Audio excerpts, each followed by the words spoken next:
नमस्कार। खास खबर एक नज़र वेख रहे साडे सारे दर्शकों का निघा स्वागत। खास खबर एक नज़र दे विच अज असीं झात पावांगे अज दीआं सुर्खियां ते। इन्हां सुर्खियां ते गलबात करन दे लई बतौर माहिर मेहमान साडे स्टूडियो दे विच मौजूद ने डॉक्टर लखविंदर जौहल जी, जो कि एक सीनियर पत्रकार ने। जौहल साहब, बहुत बहुत स्वागत है तुहाडा खास खबर एक नज़र दे विच। पहली खबर दे वाले असीं रुख करदे हां मन की बात। इस दी 70वीं कड़ी पेश की गई। प्रधानमंत्री नरेंद्र मोदी ने एक बार फिर देश नूं संबोधित किया। अपने संबोधन दे विच उन्होंने खास तौर पर दो गल्लां दा जिक्र किया। पहली ये कि आने वाले दिन जो कि त्यौहार दे दिन ने ते कोरोना वायरस की मार भी जिहड़ी सारी दुनिया ते साडा देश झेल रहा है, इस दे दौरान सानू खास एहतियात बरतन की लोड़ है। दूसरी गल ये कि सानू सारे भारत वासियों नू दिवाली के मौके पर वो जवान जिहड़े कि सरहद ते अपनी ड्यूटियां निभा रहे हैं, उन्हां दे लई एक दीवा अपने घर बालन की उस रोज़ जरूर जरूरत है। जौहल साहब, मन की बात दे विच होर भी कई गल्लां दा जिक्र होया, उन्हां ते थोड़ी झात पाओ। देखो प्रिया जी, मन की बात वैसे तो हर बारी प्रधानमंत्री जी जिहड़ा वो बहुत महत्वपूर्ण विषयां ते देश की जनता नाल जुड़ियां होईयां गल्लां जिहड़ियां वो अपनी मन की बात विच करते हैं जी। तो इस बारी इस मन की बात का महत्व इस करके भी सी कि ये बिल्कुल त्योहारां दे मौसम दे विच वो देश नूं संबोधित होए जी। और कल तो असीं भी दुसहरे का दिन सी, तो इस करके जिहड़ा आ उन्होंने बहुत सारियां इहो जिहियां गल्लां देशवासियों नूं याद भी करवाइयां, कईयां भी ते भविख नूं ध्यान विच रखते हुए उन्हां दा जिक्र भी किया। सब तो महत्वपूर्ण गल जिहड़ी है वो यही उन्होंने कही कि जिहड़े जवान साडियां सरहदां दे उत्ते देश की राखी करते हैं, उन्हां नूं हमेशा याद रखो ते उन्हां दे सत्कार दे विच अपने घरां दे विच इस आउण वाली दिवाली दे मौके ते एक दीवा जरूर जगाओ। इहदे नाल जिहड़ा सरहदां दे उत्ते राखी करन वाले जवानां दा मनोबल होर उच्चा होएगा, जिहड़ा कि इस देश लई बहुत जरूरी है। खास तौर पर उस वेले जदों सरहदां दे उत्ते तनाव होवे और शरारतां पाकिस्तान भी लगातार कर रहा होवे और चीन जिहड़ा वो भी साडियां सरहदां दे उत्ते जिहने नज़र रखी होवे और थोड़ी बहुती हिलजुल जिहड़ी वो वेले वेले करदा रहिंदा है। और जिहदा कि मतलब प्रधानमंत्री होरां ने बहुत सख्ती नाल नोटिस लैंदे होए जिहड़ा वो देशवासियों नूं अपील कीती है कि इहदे बारे तुसीं भी जागरूक रहो। दूसरी महत्वपूर्ण गल जिहड़ी उन्होंने अपने इस मन की बात दे विच कीती है, वो देश दे पहले आगूआं दा जिक्र किया उन्होंने। एक तो उन्होंने ये किया कि सरदार वल्लभ पटेल जिहड़े कि इस देश के गृह मंत्री सीगे पहले, और उन्होंने कहा कि 31 अक्तूबर नूं जिहड़ी उन्हां दी जयंती मनाई जा रही है वो राष्ट्रीय एकता दिवस वजों मनाई जाएगी। उन्होंने उन्होंने याद किया और कहा कि उन्होंने धूमधाम नाल मनाया जाएगा। दूसरा उन्होंने स्वर्गीय प्रधानमंत्री इंदिरा गांधी जी का भी जिक्र किया, उन्होंने योगदान का भी जिक्र किया। तीसरा उन्होंने डॉक्टर अंबेडकर जिहड़े कि साडे संविधान के निर्माता ने, उन्हां दा भी जिक्र किया अपनी इस मन की बात दे विच। ते इस दे नाल ही भगवान वाल्मीकि जी का जिक्र भी उन्होंने किया, जिन्हां दी जयंती आउण वाले दिनां च जिहड़ी वो आ रही। मतलब इस तरह करदिआं उन्होंने जिथे जिहड़ा वो देश के पहले आगूआं नूं याद किया, उन्हां दीआं कालनावां जो इस देश प्रति ने उन्होंने याद किया, उत्थे जिहड़ा वो जवानां दे सत्कार दे विच दीवे जगाउण दी गल भी की। इस तो बिना उन्होंने कुछ होर महत्वपूर्ण गल्लां भी कीतियां इस मन की बात दे विच। एक तो उन्होंने फिर एक बारी ये संकल्प दोहराया कि लोकल लई वोकल होना बहुत जरूरी है।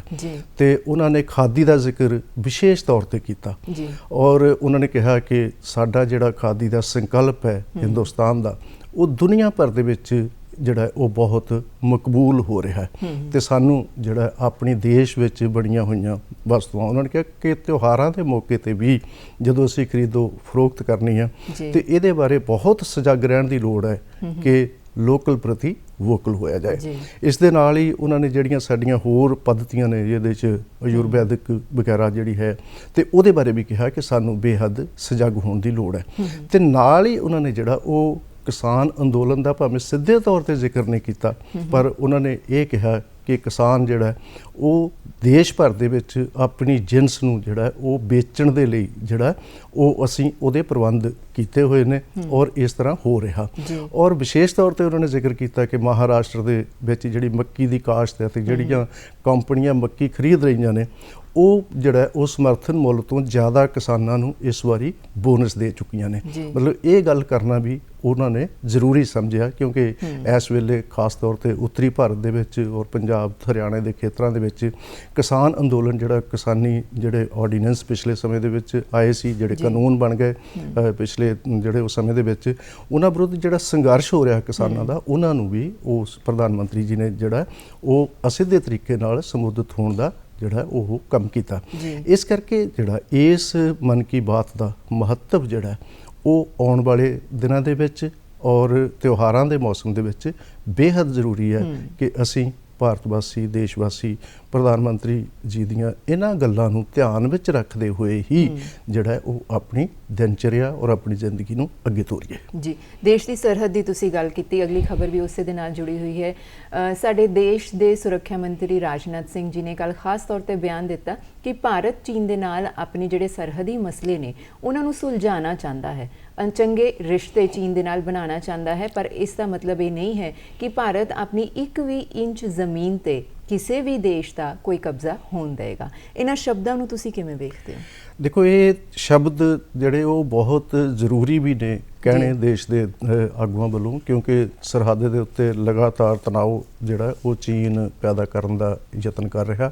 ਤੇ ਕੱਲ ਰਾਜਨਾਥ ਜੀ ਜਿਹੜੇ ਨੇ ਉਹਨਾਂ ਨੇ ਆਪਣੇ ਇਸ ਸੰਬੋਧਨ ਦੇ ਵਿੱਚ ਜਿਹੜਾ ਕਿ ਉਹ ਦਾਰਜੀਲਿੰਗ ਦੇ ਵਿੱਚ ਕਰ ਰਹੇ ਸੀਗੇ, ਉਹਨਾਂ ਨੇ ਜਿਹੜਾ ਇਹ ਗੱਲ ਬਹੁਤ ਜ਼ੋਰ ਦੇ ਕੇ ਕਹੀ ਹੈ ਕਿ ਸਰਹੱਦਾਂ ਦੇ ਉੱਪਰ ਔਰ ਖਾਸ ਤੌਰ ਤੇ ਚੀਨ ਵਾਲੇ ਪਾਸੇ ਤੋਂ ਜਿਹੜੀਆਂ ਨਕਲੋ ਹਰਕਤਾਂ ਹੋ ਰਹੀਆਂ ਨੇ ਉਹਨੂੰ ਸਮਝਣਾ ਬੇਹੱਦ ਜ਼ਰੂਰੀ ਹੈ। ਤੇ ਉਹਨਾਂ ਨੇ ਬਹੁਤ ਸਖਤ ਤਾੜਨਾ ਜਿਹੜੀ ਹੈ ਉਹ ਕੀਤੀ ਹੈ ਔਰ ਇਹਦੇ ਨਾਲ ਕੌਮਾਂਤਰੀ ਤੌਰ ਤੇ ਇੱਕ ਸੰਦੇਸ਼ ਜਾਏਗਾ, ਇੱਕ ਸਖਤ ਸੰਦੇਸ਼ ਜਾਏਗਾ ਕਿ ਭਾਰਤ ਜਿਹੜਾ ਹੈ ਉਹ ਆਪਣੀ ਜ਼ਮੀਨ ਪ੍ਰਤੀ ਜਿਹੜਾ ਉਹ ਕਿੰਨਾ ਚੌਕਸ ਹੈ ਔਰ ਕਿਵੇਂ ਜਿਹੜਾ ਉਹ ਇਸ ਗੱਲ ਨੂੰ ਅੱਗੇ ਵਧਾਉਣ ਦਾ ਯਤਨ ਕਰ ਰਿਹਾ ਔਰ ਆਪਣੇ ਜਵਾਨਾਂ ਦਾ ਮਨੋਬਲ ਵਧਾਉਂਦੇ ਹੋਏ ਵੀ। ਔਰ ਦੂਸਰਾ ਇਹ ਹੈ ਕਿ ਦੇਸ਼ ਵਾਸੀਆਂ ਨੂੰ ਜਿਹੜਾ ਇਸ ਗੱਲ ਲਈ ਹਮੇਸ਼ਾ ਤਿਆਰ ਰਹਿਣ ਦਾ ਸੱਦਾ ਹੈ ਇੱਕ ਤਰ੍ਹਾਂ ਨਾਲ ਕਿ ਅਸੀਂ ਆਪਣੀ 1 ਇੰਚ ਜ਼ਮੀਨ ਵੀ ਕਿਸੇ ਵੀ ਜਿਹੜਾ ਉਹ ਗੁਆਂਢੀ ਦੇਸ਼ ਨੂੰ ਜਿਹੜੀ ਉਹ ਜੇ ਉਹ ਕਰੇਗਾ ਕੋਈ ਇਸ ਤਰ੍ਹਾਂ ਦੀ ਕਾਰਵਾਈ ਤੇ ਅਸੀਂ ਬਰਦਾਸ਼ਤ ਨਹੀਂ ਕਰਾਂਗੇ, ਕਿਉਂਕਿ ਇਹ ਬੇਹੱਦ ਜ਼ਰੂਰੀ ਹੈ ਕਿ ਜਿੰਨਾ ਚਿਰ ਅਸੀਂ ਆਪਣੀਆਂ ਸਰਹੱਦਾਂ ਦੀ ਰਾਖੀ ਨਹੀਂ ਕਰਦੇ, ਜਿੰਨਾ ਚਿਰ ਜਿਹੜਾ ਆਪਣੀ ਦੇਸ਼ ਦੀ ਪ੍ਰਭੂਸੱਤਾ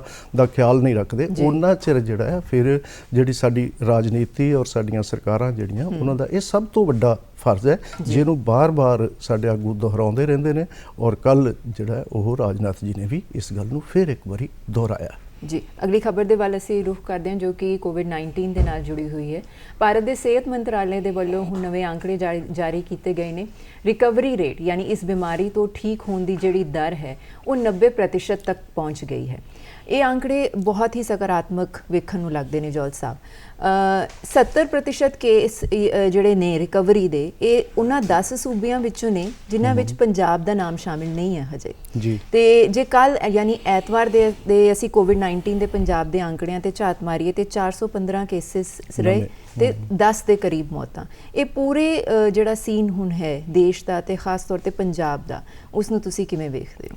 ਦੇਖੋ, ਸਥਿਤੀ ਤਾਂ ਲਗਾਤਾਰ ਚਿੰਤਾਜਨਕ ਹੈ, ਭਾਵੇਂ ਕਿ ਰਿਪੋਰਟਸ ਤਾਂ ਇਹੀ ਆ ਰਹੀਆਂ ਕਿ ਹੁਣ ਜਿਹੜਾ ਇਹ ਪ੍ਰਕੋਪ ਜਿਹੜਾ ਉਹ ਕਾਫੀ ਹੱਦ ਤੱਕ ਘਟਿਆ ਹੋਇਆ, ਕਿਉਂਕਿ ਜਿਹੜੇ ਕੇਸ ਪਹਿਲਾਂ 1 ਲੱਖ ਦੇ ਆਸ-ਪਾਸ ਪਹੁੰਚ ਜਾਂਦੇ ਸੀ ਰੋਜ਼, ਉਹ ਹੁਣ ਜਿਹੜਾ ਉਹ 50, 53, 57,000, 64,000 ਇਹ ਆ ਰਿਹਾ ਪਿਛਲੇ ਕੁਝ ਦਿਨਾਂ ਤੋਂ। ਇਸ ਕਰਕੇ ਇਹ ਤਾਂ ਇੱਕ ਤਸੱਲੀ ਵਾਲੀ ਗੱਲ ਜਿਹੜੀ ਹੈ ਉਹ ਹੈਗੀ ਹੈ ਕਿ ਇਸ ਪਾਸੇ ਨੂੰ ਜਿਹੜਾ ਉਹ ਇਹਦਾ ਪ੍ਰਕੋਪ ਘਟ ਰਿਹਾ ਹੌਲੀ-ਹੌਲੀ।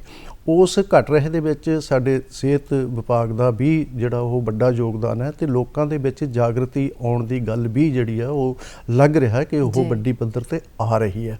ਹਾਲਾਂਕਿ ਜਿਹੜਾ ਕੁਝ ਸੂਬਿਆਂ ਦੇ ਵਿੱਚ ਜਿੱਦਾਂ ਬਿਹਾਰ ਦੇ ਵਿੱਚ ਇਲੈਕਸ਼ਨ ਹੋ ਰਹੀ ਹੈ, ਉੱਥੇ ਇਹ ਦੇਖਣ ਨੂੰ ਆਇਆ ਕਿ ਅਜੇ ਵੀ ਲੋਕ ਜਿਹੜੇ ਨੇ ਉਹ ਮਾਸਕ ਪਾ ਕੇ ਰੈਲੀਆਂ 'ਚ ਨਹੀਂ ਜਾਂਦੇ ਔਰ ਵੱਡੀਆਂ ਭੀੜਾਂ ਦੇ ਵਿੱਚ ਜਿਹੜਾ ਉਹ ਰੈਲੀਆਂ ਦੇ ਵਿੱਚ ਜਾਂਦੇ ਨੇ। ਔਰ ਸਾਡੇ ਆਗੂ ਵੀ ਇਸ ਪਾਸੇ ਤੋਂ ਅਵੇਸਲੇ ਨੇ, ਕਿਉਂਕਿ ਉਹ ਲਾਲਚ ਜਿਹੜਾ ਕਿ ਵੱਧ ਤੋਂ ਭੀੜ ਸਾਡੀਆਂ ਰੈਲੀਆਂ ਵਿੱਚ ਆਵੇ, ਉਹ ਲਾਲਚ ਕਿਤੇ ਜਿਹੜਾ ਇਸ ਦੇ ਹੋਰ ਵਿਸਥਾਰ ਦੇ ਵਿੱਚ ਜਿਹੜਾ ਉਹ ਨਾ ਰੋਲ ਆਪਣਾ ਅਦਾ ਕਰਦਾ ਹੈ। ਇਸ ਗੱਲ ਦਾ ਲਗਾਤਾਰ ਖਤਰਾ ਬਣਿਆ ਹੋਇਆ। ਤੇ ਜਿੱਥੋਂ ਤੱਕ ਪੰਜਾਬ ਦੀ ਗੱਲ ਹੈ ਕਿ ਪੰਜਾਬ ਦੇ ਵਿੱਚ ਲਗਾਤਾਰ ਜਿਹੜੀਆਂ ਇਸ ਤਰ੍ਹਾਂ ਦੀਆਂ ਰਿਪੋਰਟਾਂ ਪਿਛਲੇ ਸਮੇਂ ਤੋਂ ਰਹੀਆਂ ਨੇ ਕਿ ਪੰਜਾਬ ਦਾ ਜਿਹੜਾ ਸਿਹਤ ਵਿਭਾਗ ਹੈ ਪੂਰੀ ਤਰ੍ਹਾਂ ਸਜਗ ਹੋਣ ਦੇ ਬਾਵਜੂਦ ਇਸ ਦੇ ਉੱਤੇ ਕਾਬੂ ਪਾਉਣ ਦੇ ਵਿੱਚ ਉਨਾ ਸਫਲ ਨਹੀਂ ਹੋ ਸਕਿਆ ਜਿੰਨਾ ਜਿਹੜਾ ਉਹ ਬਾਕੀ ਸਟੇਟਾਂ ਦੇ ਵਿੱਚ ਹੋ ਜਾਂਦਾ ਹੈ। ਤੇ ਇਸ ਕਰਕੇ ਜਿਹੜਾ ਚਿੰਤਾ ਦਾ ਵਿਸ਼ਾ ਜ਼ਰੂਰ ਹੈਗਾ, ਕਿਉਂਕਿ ਸਾਡਾ ਸਾਰੇ ਦਾ ਸਾਰਾ ਜਿਹੜਾ ਪਬਲਿਕ ਹੈਲਥ ਦਾ ਸਿਸਟਮ ਹੈ ਉਹ ਸ਼ਾਇਦ ਇੰਨਾ ਕਾਰਗਰ ਨਹੀਂ ਹੈਗਾ, ਔਰ ਲਗਾਤਾਰ ਪਿਛਲੇ ਬਹੁਤ ਸਮੇਂ ਤੋਂ ਲਗਾਤਾਰ ਜਿਹੜਾ ਉਹ ਪਬਲਿਕ ਹੈਲਥ ਵੱਲ ਜਿਹੜਾ ਉਹ ਧਿਆਨ ਅਸਲ ਦੇ ਵਿੱਚ ਨਹੀਂ ਦਿੱਤਾ ਗਿਆ। ਸਿਰਫ ਹਸਪਤਾਲ ਖੋਲ੍ਹ ਦੇਣ ਨਾਲ ਮਸਲੇ ਹੱਲ ਨਹੀਂ ਹੁੰਦੇ, ਔਰ ਸਾਨੂੰ ਪਤਾ ਹੈ ਕਿ ਸਾਡੇ ਹਸਪਤਾਲਾਂ ਦੇ ਵਿੱਚ ਡਾਕਟਰਾਂ ਦੀ ਤਾਇਨਾਤੀ ਜਿਹੜੀ ਹੈ ਉਹ ਉਸ ਪੱਧਰ ਦੀ ਨਹੀਂ ਹੈ ਜਿਸ ਪੱਧਰ ਦੀ ਹੋਣੀ ਚਾਹੀਦੀ ਹੈ। ਜਿਸ ਤਰ੍ਹਾਂ ਸਾਡੀ ਆਬਾਦੀ ਆ, ਜਿਸ ਤਰ੍ਹਾਂ ਦਾ ਸਾਡਾ ਸਾਰਾ ਸਿਸਟਮ ਹੈ, ਉਹਦੇ ਵਿੱਚ ਡਾਕਟਰਸ ਬਹੁਤ ਘੱਟ ਨੇ। ਦੂਸਰਾ ਇਹ ਹੈ ਕਿ ਤੁਸੀਂ ਹੈਰਾਨ ਹੋਵੋਗੇ ਸੁਣ ਕੇ ਕਿ ਸਰਕਾਰੀ ਤੌਰ ਤੇ ਜਿਹੜੇ ਆ ਉਹ ਉਪਕਰਨ ਵੀ ਸਾਡੇ ਹਸਪਤਾਲਾਂ ਦੇ ਵਿੱਚ ਅਵੇਲੇਬਲ ਨਹੀਂ ਹੈਗੇ, ਔਰ ਪਿਛਲੇ ਸਮੇਂ ਦੇ ਵਿੱਚ ਸੋਸ਼ਲ ਸੰਸਥਾਵਾਂ ਨੇ ਜਿਹੜਾ ਨਾ ਸਮਾਜਿਕ ਸੰਸਥਾਵਾਂ ਨੇ ਬਹੁਤ ਸਾਰੇ ਦਾਨ ਕੀਤੇ ਨੇ ਉਪਕਰਨ, ਜਿਹੜੇ ਈਵਨ ਟੈਸਟਿੰਗ ਵਾਲੇ, ਜੇ ਮਤਲਬ ਪੰਜਾਬ ਦੇ ਵਿੱਚ ਸਿਰਫ 3 ਸੈਂਟਰ ਨੇ ਜਿੱਥੇ ਜਾ ਕੇ ਜਿਹੜਾ ਇਹ ਟੈਸਟਿੰਗ ਜਿਹੜੀ ਹੈ ਉਹ ਰਿਪੋਰਟ ਦੇ ਵਿੱਚ ਬਦਲਦੀ ਹੈ। ਔਰ ਇਸ ਕਰਕੇ ਜਿਹੜੀ ਸਥਿਤੀ ਜਿਹੜੀ ਹੈ ਉਹ ਬਹੁਤ ਹੀ ਜਿਹੜੀ ਉਹ ਗੁੰਝਲਦਾਰ ਵੀ ਹੈ ਤੇ ਦਇਨੀ ਵੀ ਹੈ ਇਸ ਮਾਮਲੇ ਦੇ ਵਿੱਚ। ਔਰ ਆਉਣ ਵਾਲੇ ਸਮੇਂ ਦੇ ਵਿੱਚ ਜਿਵੇਂ ਕਿ ਕਿਹਾ ਜਾ ਰਿਹਾ, ਪਹਿਲਾਂ WHO ਨੇ ਵੀ ਕਿਹਾ ਸੀਗਾ ਕਿ ਜਿੱਦਾਂ ਜਿੱਦਾਂ ਹੁਣ ਠੰਡ ਵਧੇਗੀ ਇਹਦਾ ਇੱਕ ਵਾਰੀ ਦੁਬਾਰਾ ਹਮਲਾ ਸ਼ੁਰੂ ਹੋਏਗਾ, ਜਿਵੇਂ ਕਿ ਜਿਹੜਾ ਉਹ ਫਰਾਂਸ ਤੇ ਜਿਹੜਾ ਉਹ ਇਹਦੇ ਵਿੱਚ ਇੰਗਲੈਂਡ ਵਿੱਚ ਔਰ ਉਸ ਤੋਂ ਬਾਅਦ ਰਸ਼ੀਆ ਦੇ ਵਿੱਚ ਇਹ ਦੁਬਾਰਾ ਜਿਹੜਾ ਇਹਦਾ ਪ੍ਰਕੋਪ ਸ਼ੁਰੂ ਹੋਇਆ। ਔਰ ਕੁਝ ਖਬਰਾਂ ਜਿਹੜੀਆਂ ਪਿਛਲੇ ਕੁਝ ਸਮੇਂ ਤੋਂ ਚਾਈਨਾ ਵਿੱਚ ਵੀ ਆ ਰਹੀਆਂ ਸੀ ਕਿ ਉੱਥੇ ਦੁਬਾਰਾ ਕੁਝ ਕੇਸ ਆ ਗਏ। ਤੇ ਅਗਰ ਇਸ ਤਰ੍ਹਾਂ ਦੀ ਸਥਿਤੀ ਪੈਦਾ ਹੁੰਦੀ ਹੈ ਤੇ ਉਹਦੇ ਬਾਰੇ ਜਿੱਥੇ ਇਹ ਗੱਲ ਤਸੱਲੀ ਵਾਲੀ ਹੈ ਕਿ 90% ਜਿਹੜਾ ਉਹ ਰਿਕਵਰੀ ਰੇਟ ਹੈਗਾ ਇਹਨਾਂ ਦਾ, ਲੇਕਿਨ ਉੱਥੇ ਇਹ ਚਿੰਤਾ ਦੀ ਗੱਲ ਵੀ ਹੈ ਕਿ ਅਗਰ ਇਹ ਪ੍ਰਕੋਪ ਦੁਬਾਰਾ ਸ਼ੁਰੂ ਹੋ ਗਿਆ, ਇਹਦੀ ਦੂਸਰੀ ਲੇਅਰ ਪੈਦਾ ਹੋ ਗਈ, ਤਾਂ ਸਾਡੇ ਕੋਲ ਅਜੇ ਵੀ ਜਿਹੜਾ ਹਸਪਤਾਲਾਂ ਦੇ ਵਿੱਚ ਉਸ ਤਰ੍ਹਾਂ ਦਾ ਸਿਸਟਮ ਨਹੀਂ ਹੈਗਾ। ਔਰ ਇਹ ਸਥਿਤੀ ਆਉਣ ਵਾਲੇ ਸਮੇਂ ਦੇ ਵਿੱਚ ਹੋਰ ਚਿੰਤਾ ਵਾਲੀ ਹੋਣ ਦੀਆਂ ਗੱਲਾਂ ਨੇ, ਕਿਉਂਕਿ ਹੁਣ ਅਸੀਂ ਸਕੂਲ ਵੀ ਖੋਲ੍ਹ ਦਿੱਤੇ, ਹੁਣ ਅਸੀਂ ਹੋਰ ਬਹੁਤ ਸਾਰੇ ਅਦਾਰੇ ਖੋਲ੍ਹ ਦਿੱਤੇ ਜਿੱਥੇ ਜਿਹੜੀਆਂ ਉਹ ਲੋਕਾਂ ਨੂੰ ਜਾਣਾ ਵੀ ਪੈਂਦਾ, ਕੰਮ ਵਾਲੇ ਦਫ਼ਤਰ ਵੀ ਖੁੱਲ੍ਹ ਗਏ। ਔਰ ਜਿੱਦਾਂ ਜਿੱਦਾਂ ਉਹ ਖੁੱਲ੍ਹ ਰਹੇ ਆ ਉਵੇਂ ਉਵੇਂ ਜਿਹੜਾ ਸਾਡੇ ਲੋਕ ਅਵੇਸਲੇ ਵੀ ਹੋ ਰਹੇ ਆ, ਔਰ ਸੋਸ਼ਲ ਡਿਸਟੈਂਸਿੰਗ ਦਾ ਮਸਲਾ ਜਿਹੜਾ ਹੈ ਉਹਨੂੰ ਅਸੀਂ ਗੰਭੀਰਤਾ ਨਾਲ ਅਜੇ ਵੀ ਨਹੀਂ ਲੈ ਰਹੇ।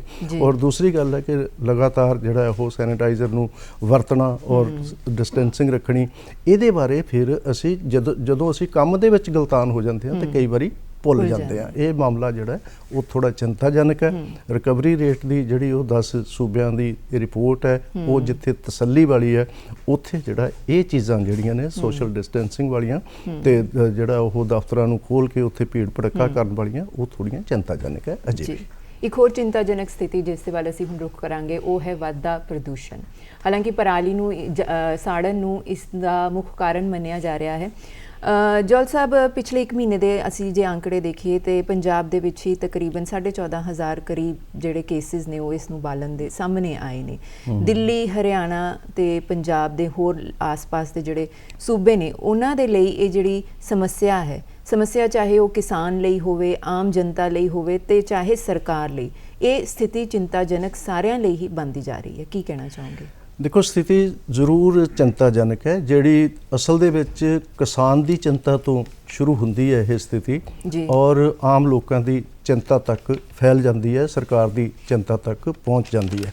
ਕਿਉਂਕਿ ਕਿਸਾਨ ਤੋਂ ਮੈਂ ਇਸ ਕਰਕੇ ਕਹਿੰਦਾ ਕਿ ਸ਼ੁਰੂ ਹੁੰਦੀ ਹੈ ਕਿ ਪਰਾਲੀ ਨੂੰ ਸਾੜਨਾ ਆਪਣੇ ਆਪ ਦੇ ਵਿੱਚ ਇੱਕ ਬਹੁਤ ਵੱਡਾ ਗੁਨਾਹ ਕਿਹਾ ਜਾ ਸਕਦਾ ਹੈ, ਕਿਉਂਕਿ ਇਹਦੇ ਨਾਲ ਪ੍ਰਦੂਸ਼ਣ ਬੇਹੱਦ ਫੈਲਦਾ ਹੈ। ਲੇਕਿਨ ਕਿਸਾਨ ਜਥੇਬੰਦੀਆਂ ਦਾ ਇਹ ਜਿਹੜਾ ਉਹ ਵਰਜਨ ਹੈ ਕਿ ਅਸੀਂ ਜੇ ਪਰਾਲੀ ਨਾ ਸਾੜੀਏ ਤਾਂ ਅਸੀਂ ਫਿਰ ਕੀ ਕਰੀਏ, ਕਿਉਂਕਿ ਉਹਦੇ ਵਿੱਚ ਪ੍ਰੈਕਟੀਕਲ ਸਮੱਸਿਆਵਾਂ ਨੇ, ਵਿਵਹਾਰਿਕ ਸਮੱਸਿਆਵਾਂ ਨੇ। ਉਹ ਇਹ ਹੈ ਕਿ ਜੇ ਪਰਾਲੀ ਜਿਹੜੀ ਹੈ ਉਹ ਖੇਤ ਦੇ ਵਿੱਚ ਜਦੋਂ ਤੁਸੀਂ ਝੋਨੇ ਦੀ ਕਟਾਈ ਕਰ ਲੈਂਦੇ ਹੋ, ਚੜਾਈ ਕਰ ਲੈਂਦੇ ਹੋ, ਤੇ ਉਹਦੀ ਖੇਤ ਦੇ ਵਿੱਚ ਜਿਹੜੀ ਪਰਾਲੀ ਹੈ ਉਹਨੂੰ ਜਿਹੜੇ ਆਮ ਤੌਰ ਤੇ ਜਿਹੜੇ ਸਾਡੇ ਕਿਸਾਨਾਂ ਕੋਲ ਟਰੈਕਟਰ ਨੇ ਉਹ 19 ਹਾਰਸ ਪਾਵਰ ਦੇ ਨਹੀਂ ਹੈਗੇ ਜਿਹੜੇ ਖੇਤੀ ਲਈ ਉਹ ਵਰਤਦੇ ਆ। 35 ਹਾਰਸ ਪਾਵਰ ਤੱਕ ਦੇ ਟਰੈਕਟਰ ਨੂੰ ਪਰਾਲੀ ਨੂੰ ਵਾਹੁਣਾ ਖੇਤ ਦੇ ਵਿੱਚ ਹੀ ਬਹੁਤ ਮੁਸ਼ਕਿਲ ਹੋ ਜਾਂਦਾ ਹੈ। ਔਰ ਸਰਵੇ ਇਹ ਕਹਿੰਦਾ ਹੈ ਕਿ 50 ਹਾਰਸ ਪਾਵਰ ਤੋਂ ਬਿਨਾਂ ਦਾ ਟਰੈਕਟਰ ਜਿਹੜਾ ਉਹ ਇਹਨੂੰ ਪ੍ਰੋਪਰ ਵਾਹ ਨਹੀਂ ਸਕਦਾ ਔਰ ਉੱਥੇ ਕਰ ਨਹੀਂ ਸਕਦਾ।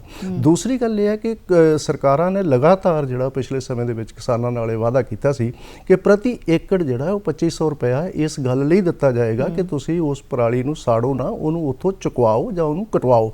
ਲੇਕਿਨ ਕਿਤੇ ਵੀ ਇਹ ਗੱਲ ਅਮਲ ਦੇ ਵਿੱਚ ਨਹੀਂ ਆਈ।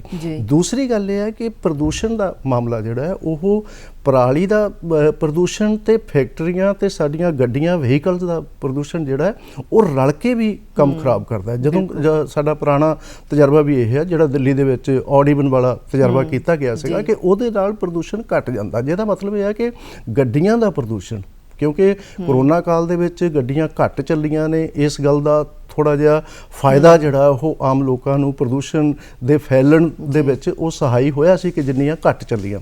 ਹੁਣ ਕਿਉਂਕਿ ਦੁਬਾਰਾ ਆਵਾਜਾਈ ਉਨੀ ਸ਼ੁਰੂ ਹੋ ਗਈ ਤੇ ਉਹ ਵਿੱਚ ਰਲ ਕੇ, ਇੱਕ ਤਾਂ ਪਰਾਲੀ ਦਾ ਧੂੰਆਂ ਜਿਹੜਾ ਕਿ ਅਸਲ ਦੇ ਵਿੱਚ ਮੈਂ ਇਹ ਸਮਝਦਾ ਕਿ ਇਹਨੂੰ ਨਹੀਂ ਜਲਾਇਆ ਜਾਣਾ ਚਾਹੀਦਾ, ਲੇਕਿਨ ਜਿਹੜਾ ਉਹ ਜਦੋਂ ਇਹ ਜਲਾ ਰਹੇ ਆ ਤੇ ਉਹ ਕਿਹਾ ਜਾ ਰਿਹਾ ਕਿ ਪਰਾਲੀ ਦਾ ਧੂੰਆਂ ਜਿਹੜਾ ਉਹ ਸਿਰਫ 10% ਪ੍ਰਦੂਸ਼ਣ ਕਰਦਾ, ਬਾਕੀ 90% ਪ੍ਰਦੂਸ਼ਣ ਜਿਹੜਾ ਉਹ ਇੰਡਸਟਰੀ ਤੋਂ, ਸਨਅਤਾਂ ਤੋਂ ਤੇ ਵਹੀਕਲ ਤੋਂ ਆਉਂਦਾ। ਮਤਲਬ ਇਹ ਜਿਹੜਾ ਤਵਾਜ਼ਨ ਹੈ ਇਸ ਤਰ੍ਹਾਂ ਦਾ, ਉਹਦੇ ਵੱਲ ਵੀ ਧਿਆਨ ਦੇਣ ਦੀ ਬੇਹੱਦ ਜ਼ਰੂਰਤ ਹੈ। ਕਿ ਦੂਸਰਾ ਇਹ ਹੈ ਕਿ ਕਿਸਾਨਾਂ ਨੂੰ ਉਹ ਜਿਹੜੇ ਆ ਉਹ ਸੰਦ ਮੁਹੱਈਆ ਕੀਤੇ ਜਾਣ, ਕਿਸਾਨਾਂ ਨੂੰ ਉਹ ਸਹਾਇਤਾ ਮੁਹੱਈਆ ਕੀਤੀ ਜਾਵੇ ਜਿਹਦੇ ਨਾਲ ਉਹ ਪਰਾਲੀ ਦੀ ਸਾਂਭ ਸੰਭਾਲ ਕਰਨ ਉੱਤੇ ਜ਼ਿਆਦਾ ਕੇਂਦਰਿਤ ਹੋਣ।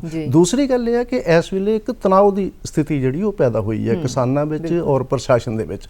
ਉਹ ਇਹ ਹੈ ਕਿ ਜਿੰਨਾ ਅਸੀਂ ਜ਼ੋਰ ਸ਼ੋਰ ਨਾਲ ਇਹ ਕਹਿੰਦੇ ਆ ਕਿ ਜਾਂ ਅਸੀਂ ਉਹਨਾਂ ਤੇ ਕੇਸ ਦਰਜ ਕਰ ਰਹੇ ਹਾਂ, ਉਨਾ ਹੀ ਜਿਹੜਾ ਹੈ ਉਹ, ਕਿਉਂਕਿ ਕਿਸਾਨ ਪਹਿਲਾਂ ਹੀ ਅੰਦੋਲਤ ਹੈ ਔਰ ਜਿਹੜਾ ਉਹਦੇ ਜਿਹੜਾ ਉਹ ਥੋੜਾ ਜਿਹਾ ਗੁੱਸੇ ਵਿੱਚ ਹੈ, ਮਤਲਬ ਸਰਕਾਰਾਂ ਦੇ ਕੰਮਾਂ-ਕਾਰਾਂ ਦੇ ਪ੍ਰਤੀ। ਇਸ ਕਰਕੇ ਉਹ ਗੁੱਸਾ ਕਈ ਵਾਰੀ, ਔਰ ਪਿਛਲੇ ਦਿਨਾਂ ਦੇ ਵਿੱਚ ਦੇਖਿਆ, ਉਹ ਪਰਾਲੀ ਸਾੜਨ ਵੱਲ ਵੀ ਨਿਕਲ ਰਿਹਾ ਹੈ ਔਰ ਉਹ ਸੋਚ ਕੇ ਮਿੱਥ ਕੇ, ਕਿਉਂਕਿ ਇਹ ਬਹੁਤ ਹੀ ਮੰਦਭਾਗੀ ਗੱਲ ਹੈ ਸਮਾਜ ਲਈ ਵੀ, ਕਿਸਾਨਾਂ ਲਈ ਵੀ, ਸਰਕਾਰ ਲਈ ਵੀ, ਪ੍ਰਸ਼ਾਸਨ ਲਈ ਵੀ, ਕਿ ਇਸ ਤਰ੍ਹਾਂ ਜਿਹੜਾ ਇੱਕ ਚੀਜ਼ ਦਾ ਗੁੱਸਾ ਦੂਸਰੇ ਤੇ ਕੱਢਣ ਦਾ ਰੁਝਾਨ ਜਿਹੜਾ ਉਹ ਪੈਦਾ ਹੋ ਰਿਹਾ। ਇਸ ਕਰਕੇ ਕਿਸਾਨਾਂ ਨੂੰ ਬੇਹੱਦ ਜ਼ਰੂਰਤ ਹੈ ਸਮਝਾਉਣ ਦੀ ਜਾਂ ਕਿਸਾਨਾਂ ਨੂੰ ਸਮਝਣ ਦੀ ਕਿ ਇਸ ਤਰ੍ਹਾਂ ਜਿਹੜਾ ਉਹ ਸਿਰਫ ਆਪਣਾ ਨੁਕਸਾਨ ਨਹੀਂ ਕਰ ਰਹੇ, ਕਿ ਉਹ ਜਦੋਂ ਧੂੰਆਂ ਫੈਲਣਾ ਉਹ ਸਿਰਫ ਉਹਨਾਂ 4 ਕਿਸਾਨਾਂ ਨੂੰ ਨਹੀਂ ਲੱਗਣਾ ਜਿਨ੍ਹਾਂ ਦੇ ਉਹ ਖੇਤ ਹੈ, ਉਹ ਧੂੰਆਂ ਜਿਹੜਾ ਹੈ ਉਹ ਮਾਸੂਮ ਬੱਚਿਆਂ ਨੂੰ, ਆਲੇ ਦੁਆਲੇ ਸਾਰੇ ਦੇ ਸਾਰੇ ਖੇਤਰ ਨੂੰ। ਕਿਉਂਕਿ ਜਿਵੇਂ ਆਪਾਂ ਇਹ ਕਹਿੰਦੇ ਆ ਕਿ ਜਦੋਂ ਇੱਕ ਥਾਂ ਤੇ ਜਿਹੜਾ ਉਹ ਕੋਈ ਇਸ ਤਰ੍ਹਾਂ ਧਮਾਕਾ ਹੁੰਦਾ ਤੇ ਉਹ ਸਿਰਫ ਉਸ ਥਾਂ ਦਾ ਨੁਕਸਾਨ ਨਹੀਂ ਹੁੰਦਾ, ਉਸ ਧਮਾਕੇ ਦਾ ਨੁਕਸਾਨ ਜਿਹੜਾ ਉਹ ਦੂਰ ਦੂਰ ਤੱਕ ਹੁੰਦਾ ਔਰ ਦੂਰ ਦੂਰ ਤੱਕ ਹਵਾ ਦੇ ਵਿੱਚ ਉਹ ਚੀਜ਼ ਫੈਲ ਜਾਂਦੀ। ਇਸ ਕਰਕੇ ਕਿਸਾਨਾਂ ਨੂੰ ਬੇਹੱਦ ਸਜਗ ਹੋਣ ਦੀ ਲੋੜ ਹੈ। ਸਰਕਾਰਾਂ ਨੂੰ ਇਹ ਚਾਹੀਦਾ ਕਿ ਜੋ ਉਹਨਾਂ ਨਾਲ ਵਾਅਦੇ ਕੀਤੇ ਆ ਉਹਨਾਂ ਨੂੰ ਵੀ ਪੂਰਾ ਕੀਤਾ ਜਾਵੇ ਔਰ ਅੱਗੋਂ ਜਿਹੜੀ ਜਾਗਰੂਕਤਾ, ਕਿਉਂਕਿ ਜਾਗਰੂਕਤਾ ਵੀ ਓਨੀ ਹੀ ਜ਼ਰੂਰੀ ਹੈ ਜਿੰਨਾ ਜ਼ਰੂਰੀ ਜਿਹੜਾ ਉਹਨਾਂ ਨੂੰ ਸਮਝਣਾ ਔਰ ਅੱਗੇ ਤੋਰਨਾ। ਜੀ, ਅਗਲੀ ਖਬਰ ਦੇ ਵੱਲ ਅਸੀਂ ਰੁਖ ਕਰਦੇ ਹਾਂ। ਈਡੀ ਦੇ ਵੱਲੋਂ ਕੈਪਟਨ ਅਮਰਿੰਦਰ ਸਿੰਘ ਦੇ ਸੁਪੁੱਤਰ ਨੂੰ ਦਿੱਤਾ ਗਿਆ ਨੋਟਿਸ ਤੋਂ ਬਾਅਦ ਉਹਨਾਂ ਨੇ ਕਿਹਾ ਹੈ ਕਿ ਉਹ ਇਸ ਦੇ ਵਿੱਚੋਂ ਬਰੀ ਹੋ ਕੇ ਨਿਕਲਣਗੇ। ਨਵਜੋਤ ਸਿੰਘ ਸਿੱਧੂ ਉੱਤੇ ਉਹਨਾਂ ਨੇ ਖਾਸ ਬਿਆਨ ਕੀਤਾ ਹੈ ਜੌਲ ਸਾਹਿਬ। ਉਹਨਾਂ ਨੇ ਕਿਹਾ ਕਿ ਉਹਨਾਂ ਨੂੰ ਪਾਰਟੀ ਤੋਂ ਦਰਕਿਨਾਰ ਨਹੀਂ ਕੀਤਾ ਗਿਆ। ਪਿਛਲੇ ਕੁਝ ਦਿਨਾਂ ਦੇ ਵਿੱਚ ਦੇਖੀਏ ਤਾਂ ਕੈਪਟਨ ਅਮਰਿੰਦਰ ਸਿੰਘ ਦਾ ਜਿਹੜਾ ਨਵਜੋਤ ਸਿੰਘ ਸਿੱਧੂ ਦੇ ਪ੍ਰਤੀ ਰਵੱਈਆ ਹੈ ਉਹ ਥੋੜਾ ਨਰਮ ਹੁੰਦਾ ਨਜ਼ਰ ਆ ਰਿਹਾ ਹੈ। ਕੀ ਤੁਹਾਨੂੰ ਇਹ ਸਭ ਦੇ ਚੱਲਦੇ ਨਵਜੋਤ ਸਿੰਘ ਸਿੱਧੂ ਦੀ ਵਾਪਸੀ ਨਜ਼ਰ ਆ ਰਹੀ ਹੈ? ਦੇਖੋ, ਗੱਲ ਇਹ ਹੈ ਕਿ ਜਿੱਦਾਂ 2022 ਦੀਆਂ ਚੋਣਾਂ ਨੇੜੇ ਆ ਰਹੀਆਂ, ਸਾਰੀਆਂ ਹੀ ਪਾਰਟੀਆਂ ਆਪਣੇ ਆਪ ਨੂੰ ਦੁਬਾਰਾ ਕੰਸੋਲੀਡੇਟ ਕਰਨ ਦੇ ਯਤਨਾਂ ਵਿੱਚ ਨੇ ਤੇ ਇਸ ਸਾਰੇ ਪ੍ਰਕਰਨ ਨੂੰ ਵੀ ਇਸੇ ਨਜ਼ਰ ਨਾਲ ਦੇਖਿਆ ਜਾਣਾ ਚਾਹੀਦਾ ਹੈ।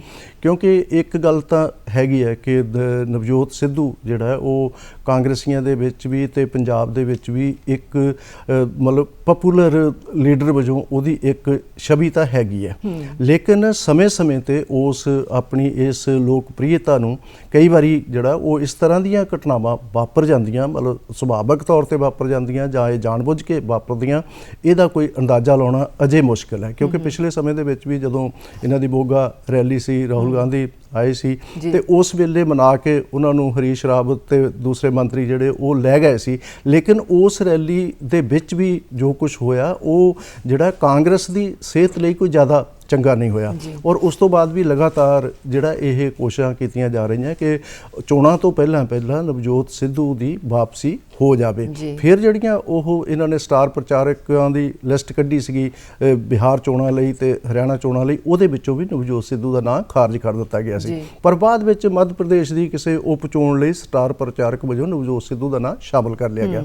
ਔਰ ਇਸ ਕਰਕੇ ਇਹ ਮਨ ਮੁਟਾਓ ਜਿਹੜਾ ਆ ਉਹ ਇੱਕ ਦਿਨ ਜਾਂ 2 ਦਿਨਾਂ ਦਾ ਨਹੀਂ ਹੈਗਾ, ਇਹ ਲਗਾਤਾਰ ਚੱਲਿਆ ਰਿਹਾ। ਕਾਂਗਰਸ ਦੀ ਕੋਸ਼ਿਸ਼ ਹੈ ਕਿ ਕਿਸੇ ਵੀ ਵਿਅਕਤੀ ਨੂੰ ਜਿਹੜਾ ਵੀ ਗੁੱਸੇ ਹੋ ਕੇ ਘਰ ਬੈਠਾ, ਜਿਹਦੇ ਵਿੱਚ ਪ੍ਰਤਾਪ ਬਾਜਵਾ ਵੀ ਨੇ, ਜਿਹਦੇ ਵਿੱਚ ਹੋਰ ਵੀ ਕੁਝ ਆਗੂ ਨੇ, ਉਹਨਾਂ ਸਾਰਿਆਂ ਨੂੰ ਜਿਹੜਾ ਉਹ 22 ਦੀਆਂ ਚੋਣਾਂ ਤੋਂ ਪਹਿਲਾਂ ਇਕੱਠੇ ਕਰਨ ਦਾ ਯਤਨ ਕੀਤਾ ਜਾ ਰਿਹਾ।